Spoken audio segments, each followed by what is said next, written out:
Penjabat Gubernur Aceh Bustami Hamzah bersama Wakil Menteri Komunikasi dan Informatika Wamenkominfo RI Nezar Patria meninjau lokasi lahan yang rencananya akan dibangun markas kreatif digital untuk anak muda Aceh.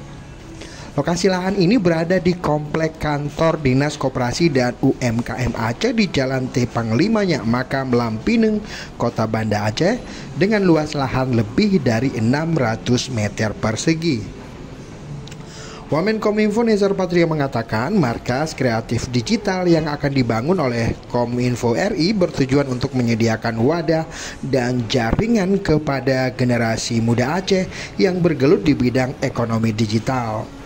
Nezar berharap dengan adanya pusat kreatif anak muda Aceh bisa memacu kreativitas, inovasi, pendalaman skill dan kompetensi sehingga mereka siap bersaing dan bisa membuka peluang lapangan kerja baru. Selain itu, Wamenkominfo dan pejabat Gubernur Aceh juga berkunjung ke kawasan industri Aceh Ladong di Kurung Raya Aceh Besar. Keduanya melihat proses pembangunan gedung kreatif hub yang dibangun Presiden Joko Widodo. Nantinya bangunan kreatif hub tersebut akan dihubungkan dengan ekosistem startup digital di Aceh.